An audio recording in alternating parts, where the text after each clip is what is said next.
oui, nous voyons certains d'entre nous qui occupent des postes de prise de décision, mais la différence c'est quoi? La différence c'est que la plupart de ceux que nous pouvons constater comme des jeunes qui occupent des postes de prise de décision, ils y vont pas par la volonté de la grande majorité de la jeunesse, mais c'est par la volonté de ces aînés qui les coptent par rapport à leurs critères dont nous ignorons. Et d'ailleurs, là, c'est là où vous venez encore de nous éclairer sur ces sujets, puisqu'ils continuent à perpétuer ces fléaux que nous condamnons.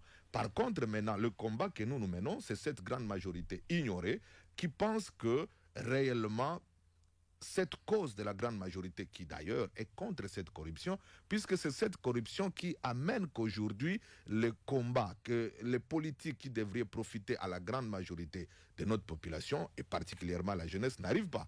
Donc vous comprenez que notre combat, c'est que réellement que ce soit le meilleur parmi nous qui prétendent nous diriger.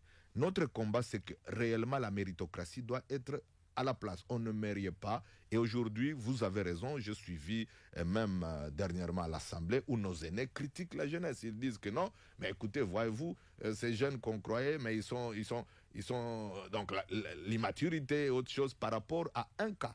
C'est un cas. Moi, je pense qu'on ne devrait pas condamner toute la jeunesse sur base de cas isolés de certains parmi nous, dont nous-mêmes nous déplorons, et nous pensons que au-delà de ça, il y a réellement des jeunes qui se préparent et qui apportent cette aspiration de la grande majorité, qui aimeraient bien voir les choses changer au profit de la grande majorité et surtout au profit de la jeunesse.